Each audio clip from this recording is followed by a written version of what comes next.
Welcome to another episode of The Heart of the Matter. Today we're talking about our beloved nation. And along with me presenting the program is Mrs. Omilola Oshikoya. Then we have Dr. Demola Ademuson and Mr. Tunde Oduwole. And here our Nigerians have come across from different, a cross-section of our nation. Talking about Nigeria, it's no secret that this is such a well-endowed nation. It's been blessed with human resources, natural resources, mineral resources, agricultural resources, name it. Nigeria is a tremendously blessed nation. But somehow we're not realizing the benefits of all that we have.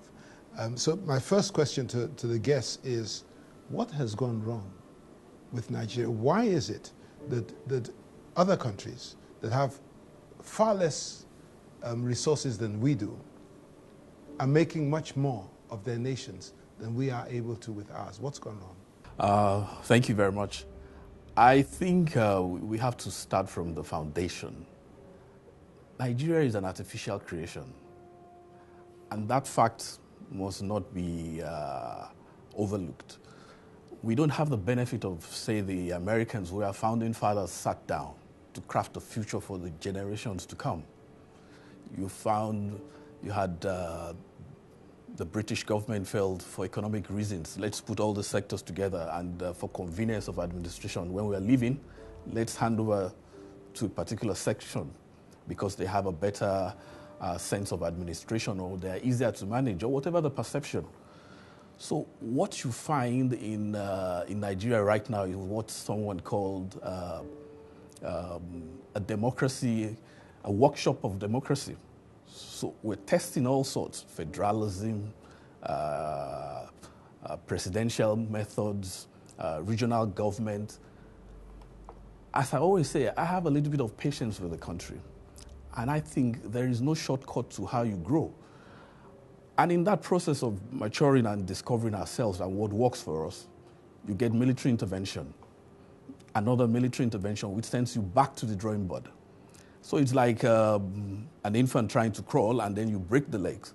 You have to heal that leg again. It's about healing up, and then you break it again. So that we can't rush that process. You can't fast forward it. Or we have to grow into all the elements that make a democracy work. So whether it's the judiciary, the executives, the legislation, all the sectors must be tested, strengthened, and then we'll get to our space. Secondly, you also find that you don't always have the best people stepping out. So the people with integrity, with the know-how, don't have the courage and don't want to sacrifice. The people who want to go and enrich themselves seem to have the courage and are willing to sacrifice whatever it takes. Ask them to sacrifice whoever or whatever, they're ready to step forward. And so when they get there, of course, they're not accountable to anyone. They first want to, reward themselves for their effort. So all these are the fundamental challenges we face. But I think we're emerging, because if I look at the last 15 years, this is the first time where you're not having military disturbing the process. And I think that has also contributed to the little economic development we've seen in the last 15 years, which perhaps maybe down the line we're going to talk about, because we don't give enough credit for some of the good things happening in the private sector. The fact that you've not had military intervention in the last 15 years, that's huge. You had the presidency there was no president for almost 70 days, and there was no coup in the same country. That's huge. I think if you can continue on that process for another 15, 20, 30 years, we're likely going to get there. Of course, are we going at the right pace, fast enough? No. And then we can talk about more of the reasons why not. Now, where are the guardians of Nigeria? Who are they, and where are they, and to what purpose are they guiding Nigeria? So we have a dearth of those. They are not available. And if we say the ones that have been available have been the same people who have done this same failure thing for the last 50 years. They have been in the civilian population, been in politics. They've also been in the military. Now they've all coalesced into a one team, and they are recycling themselves. They're using the same style, the same methods. They have not improved their knowledge of where to go. In fact, and that's the stagnancy we're seeing. They're the ones that control the political parties now. They're the ones that come to head parliament now. They're just everywhere. They've managed to get into some industrial positions by their, peculiar advantages and all of that. And they really don't know what to do with the nation. And for me, that's the problem. It's like a football team playing with the same set of players. And you don't get to change your team and replace a winger or, get a faster striker to come. And until that change comes from people that really know what to do with their opportunities of leadership, I don't see Nigeria getting out of this problem. Just going back to one of the things that Mr. Oduwole said, Nigeria is an artificial creation. Do you agree with that? Is that what is holding us back? Well, I guess again, it's like you put two people in a room and said, look, you must leave the marriage. I mean, they can either make a success of it or make a failure of it. It depends on their approach to the call. And I think despite all it's been allowed, Nigeria has been born that way. Now that we are that way, what do we want to do with ourselves? And I think that's where the real issues are. So there are no emerging leadership to see through and then determine together that, look, there's a purpose for this country, and let's build this country together to everybody's mutual benefits, and then work together as a team. I was going to say, Omilola, you come from a different generation from, you weren't born when we had the Civil War, were you? No. Okay.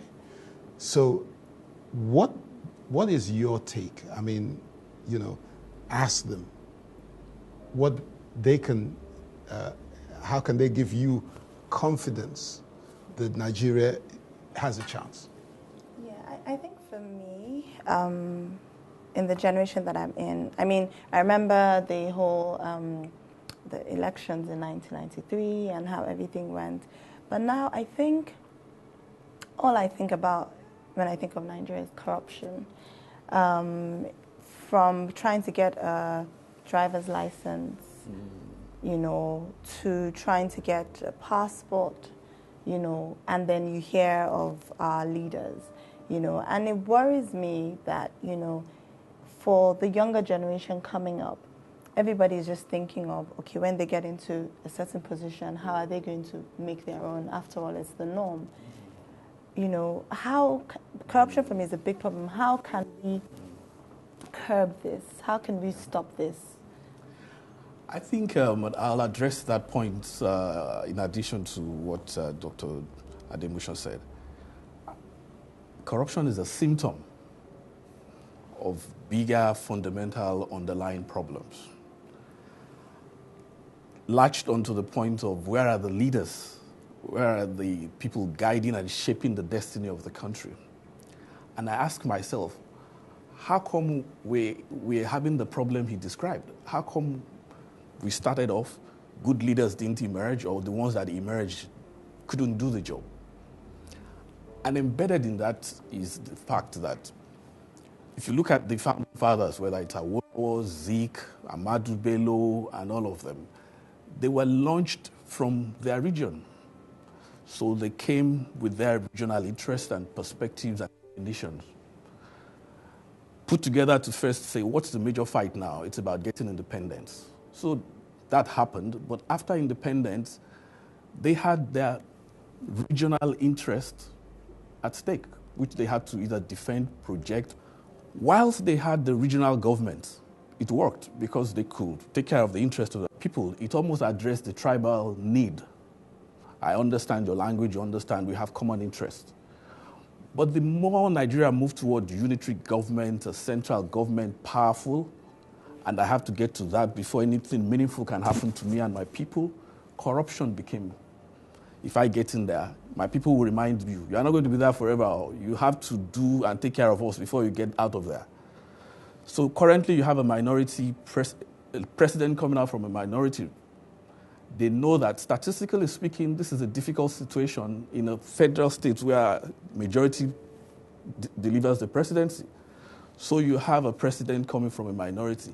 The pressure will be coming on him from his, do you think this situation can happen again and again and again and again in future? This time that you have to take care of your people.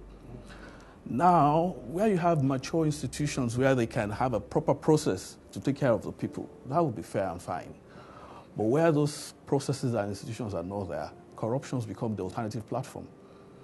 I'll give contract to my friends to take care of my people, because when I'm out of this office, I'm not going back to anywhere else, but to those same people. And they'll remind me what I did or didn't do for them when I was there. So how do we tackle all of those things? From the same regions and from wherever, you have good people. We played and won the African Cup of Nations, Nigerians selecting the best people based on merit. So you talked about Zik and Ahmadu Bello, and I remember listening to one of Ahmadu Bello's speeches, and he spoke really good English.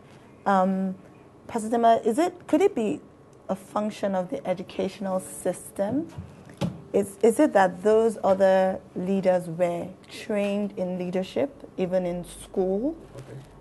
I mean, what is the difference between that generation and this generation? Education. And I'd like us to talk about that because, what has happened to the standards of education over the years. But we do have to go on a break now. We'll be back in a moment, just going on a short break. See you soon.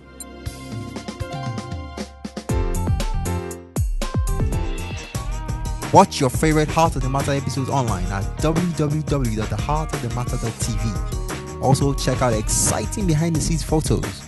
Leave your comments and like us on Facebook.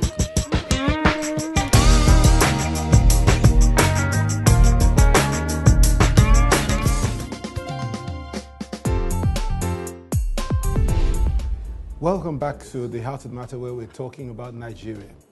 And just before we went on the break, the topic or the subject of education came up. Omilola said she's listened to a speech given by Ahmadu Bello. She had listened to one by Tafawa Balewa, Obafemi Awolowo, Anthony Anahoro. These were people who spoke Queen's English, if you like. What's happened? What is the cause of all this? I think for me, the challenge is knowing what to do with power. We have leaders that can't do beyond what they know. We still celebrate the making of roads in Nigeria, and it's a major, unquote, government achievement. When a road is started and it's done, it's a fanfare to open it, and commission it, and all of that. These are routine things that governance should do without celebration.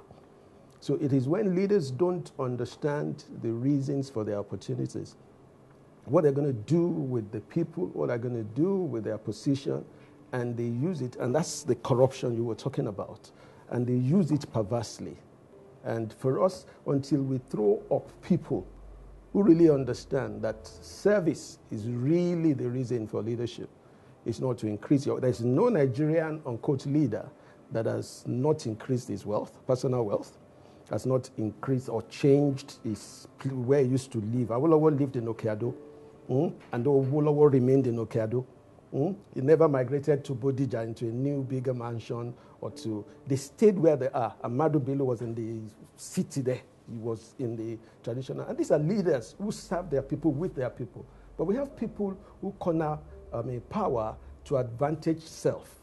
And what they do, all they plan, is how to entrench their own influence, take most of the money, and do things that are not worth,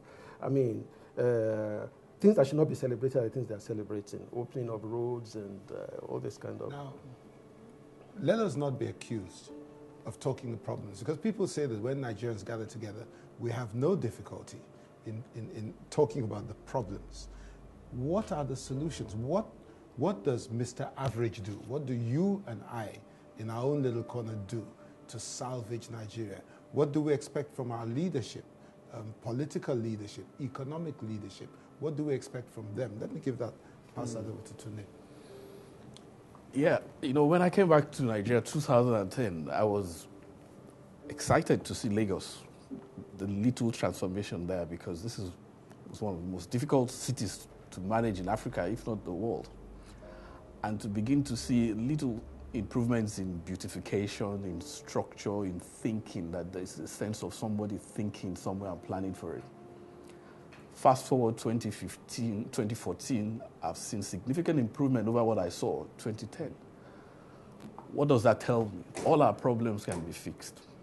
If you can fix it in Lagos, you can fix it in any of the 36 states. Have they solved all the problem? No.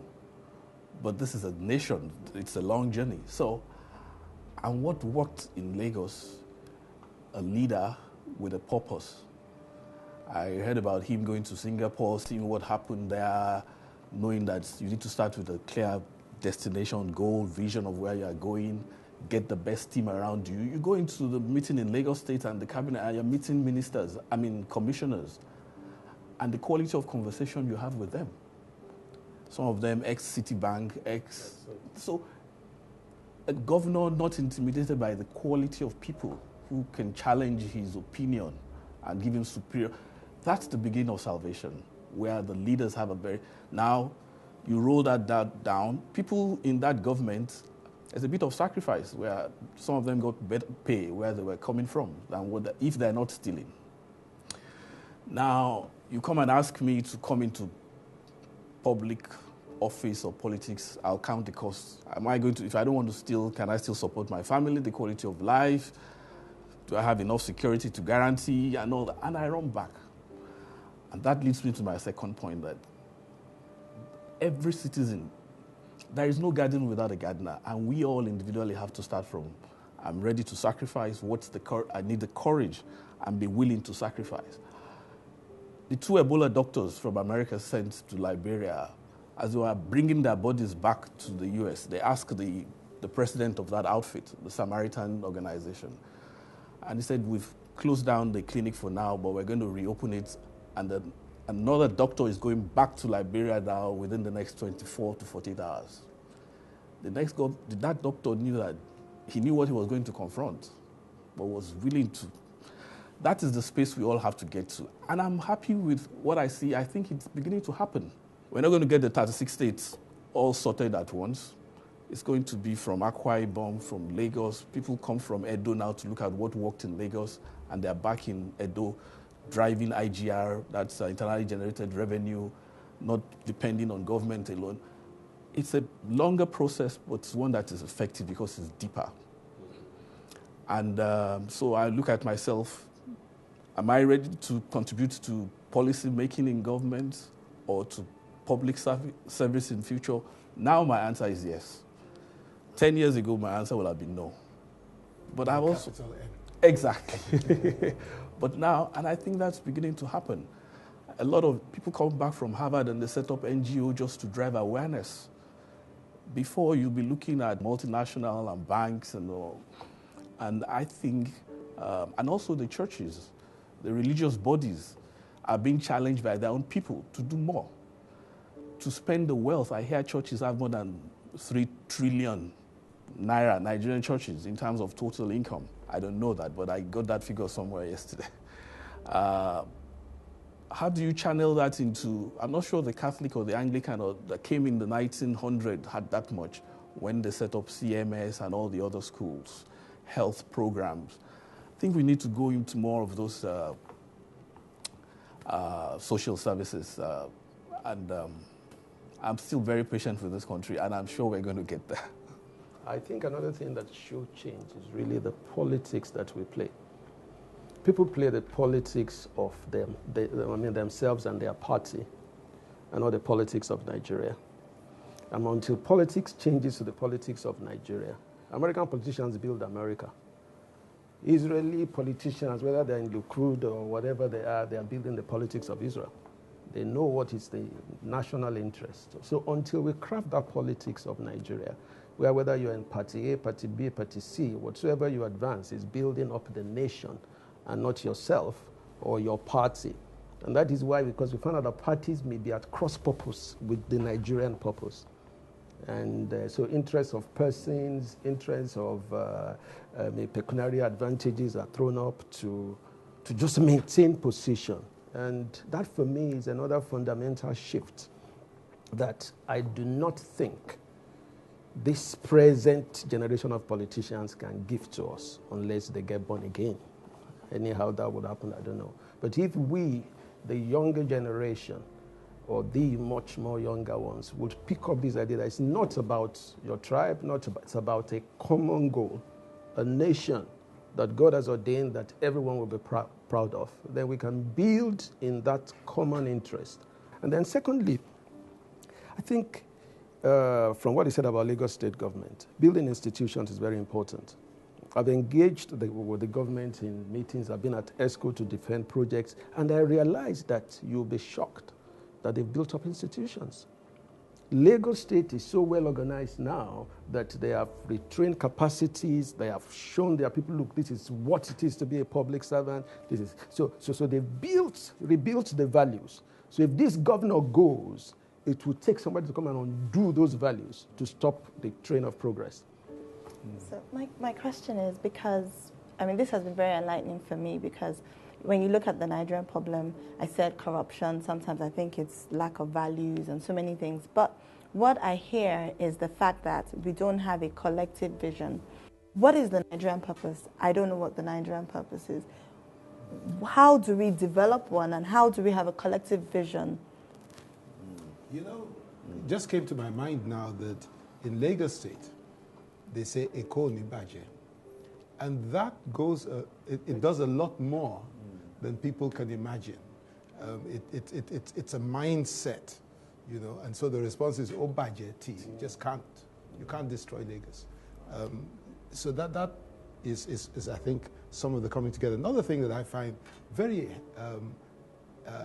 I'm excited about is the fact that the confab has told the government that they should go back to the old national anthem. Yeah.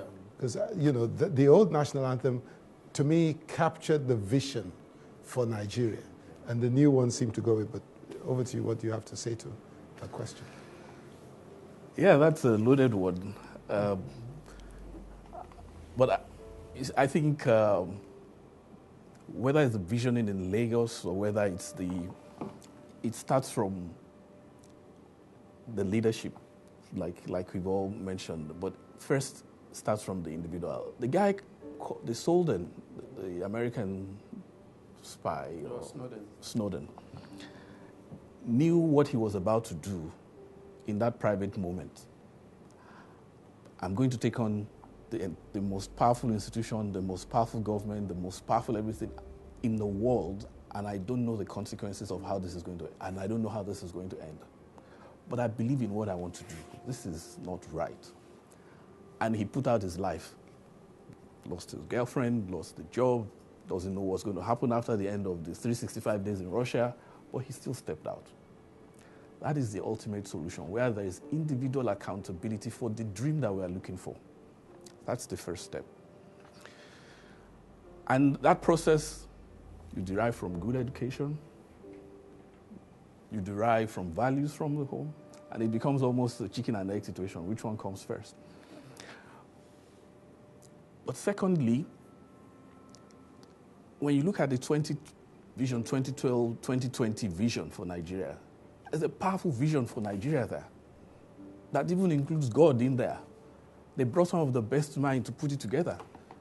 The piece of document, fantastic work, but documents don't live. Visions don't even live. Individuals personify the vision or they breathe into it to come alive. So if, like you rightly said, the byline in Lagos, Eko ni baje, o baje si, and they keep saying that, and they're stealing money, and you don't see the good roads. The next time they say Eko ni baje, o lati baje, people will say because they are not seeing the results. But they see the vision, they see the leadership personifying it. There was a robbery attack around Lekki, my area, and I thought nobody knew about it. 24 hours or 2 days after, I met the Commissioner, Attorney General, and I told him what had happened. And he gave me an analysis of what the government had done on that particular case. They knew about it. They had analyzed how it happened, the victim, how to prevent it. I was shocked. This was Attorney General, and he was just... So we can have the vision, and as I say, we have one right now that's buried somewhere. And if you write another one, it's going to be buried somewhere, because as long as I don't see my interest, the Northerners, the Southerners feeling I'm part of this, I believe in this. I say to people, one place where the national anthem comes alive to me is at the National Stadium. When I chant it and I see the Super Eagles, whether outside the country, goose pimples. I feel it. I believe it. Because what's about to happen, I'm connected to it. I believe those guys are going to play out their lives. I'm connected to it. But when I see a politician telling me something, there is mutual distrust. I'm not sure of where he's going with what he's telling me. And so to believe the vision or whatever he says becomes a difficult exercise. We're running out of time. And I just want to ask you quickly, both of you, to give us your dream for Nigeria. Where do you see Nigeria in the next 10, 20, 40 years? Well, I would like to have a country where the dreams are fulfilled, of a peaceful, prosperous, well-developed, adding value to the world at large, of a country that can set an example of what God has put in the black man. Yes, I was in Canada 6 years ago at the airport waiting for my bag, and this Canadian walked up to me and said, saw my green passport. This must be a burden to carry. Unsolicited conversations. So I said to him, I didn't know what to do, whether to give him a headbutt or... So, said to him, you know what? I carry both the shame and the hope. He looked at me and walked away. And that's my dream for this country, that Nigeria in the next 20, 30 years will be a place where every individual will be able to contribute their own quota and achieve their own dreams. Live the quality of life they will desire to live and give to their children. And I think it's going to happen. We will break the yoke. This country will achieve its full potential, but God, nature, nothing good comes without sacrifice. And I think we're going to get there. Viewers, it's been a delight to present this episode of The Heart of the Matter to you. I know that we've all enjoyed this discussion, and my prayer for Nigeria is that, just as our guests have said, that we will get over these issues that have been bugging us, and we will get to the place where, as the third stanza of our old national anthem says, it says, "O God of all creation, grant this our one request. Help us to build a nation where no man is oppressed, and so with peace and plenty, Nigeria may be blessed." Dr. Ademuson, thank you so much for being on the episode. Pleasure. Mr. Oduwole, thank you for being on this episode. From Omilola and I, we'll see you again on another episode of The Heart of the Matter. Until then, stay blessed.